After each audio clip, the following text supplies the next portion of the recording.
കട്ടിങ്ങും ചോപ്പിങ്ങും ഇല്ലാതെ ഏത് മടിയന്മാർക്കും പെട്ടെന്ന് ഉണ്ടാക്കാൻ പറ്റുന്ന ഒരു ചിക്കൻ കറിയാണിന്ന്.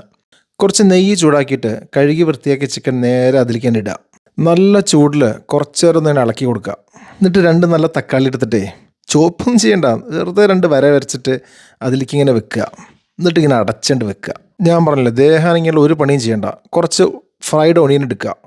അതിലേക്ക് കുറച്ച് കാഷ്നട്ടും കുറച്ച് വെള്ളം ഒഴിച്ചിട്ട് നല്ല അരച്ച് പേസ്റ്റാക്കി എടുക്കുക. അപ്പോഴേക്കും നമ്മുടെ തക്കാളിയുടെ തോലൊക്കെ എടുക്കാൻ റെഡി ഉണ്ടാവും. നമ്മൾ ആ തോലെടുത്ത് കൊണ്ട് മാറ്റുക. എന്നിട്ട് ഇങ്ങനെ ചതച്ചിങ്ങനെ കൊടുക്കുക. എന്നിട്ട് കുറച്ച് ചൂടുവെള്ളം എടുത്തിട്ട് അതിലേക്ക് മഞ്ഞൾപ്പൊടി, മല്ലിപ്പൊടി, മുളക് പൊടി ഒക്കെ ഇടുക. ഞാൻ കുറച്ച് കാശ്മീരി ചില്ലിയും കൂടി ഇട്ടിട്ടുണ്ട്. എന്നിട്ട് അത് നല്ലോണം മിക്സ് ചെയ്തിട്ട് നമ്മുടെ ചിക്കനിലേക്കാണ്ട് ഒഴിച്ചു കൊടുക്കുക. അപ്പോഴത്തേക്ക് എല്ലാം കൂടി ഒന്ന് മിക്സ് ചെയ്യുക. കുറച്ച് ഉപ്പിട്ട് കൊടുക്കുക.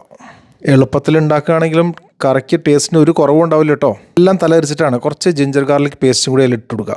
ഈ സ്റ്റെപ്പിന് ആവശ്യമില്ല, പക്ഷേ കുറച്ച് സ്റ്റൈലാക്കാൻ വേണ്ടി ഞാൻ കുറച്ച് ജിഞ്ചർ ചോപ്പ് ചെയ്ത് വെച്ചിട്ടുണ്ട് കേട്ടോ. എന്നിട്ട് നമ്മൾ നേരത്തെ ഉണ്ടാക്കിയ പേസ്റ്റ് അതിലേക്ക് ഇട്ടിട്ട് നല്ലോണം മിക്സ് ചെയ്യുക. കുറച്ച് നേരം തിളച്ച് കഴിയുമ്പോൾ കുറച്ച് ഗരം മസാലയും നല്ല കസൂരിമെത്തിയും കൂടി ഇട്ട് കൊടുക്കുക. ഞാൻ ചോപ്പ് ചെയ്ത ജിഞ്ചറും ഗ്രീൻ ചില്ലിയും കൂടി ഇട്ട് കൊടുത്തിട്ടുണ്ട് കേട്ടോ. എല്ലാം കൂടെ തിളച്ച് കഴിഞ്ഞപ്പോഴത്തേക്ക് നല്ല സെറ്റായിട്ടുണ്ടായിരുന്നു. ആ സമയം കൊണ്ട് മൃദു 2 ചപ്പാത്തി ഉണ്ടാക്കി. പിന്നെ ഒരു ക്യുക്കുംബർ അനിയൻ സാലഡും ഉണ്ടാക്കി.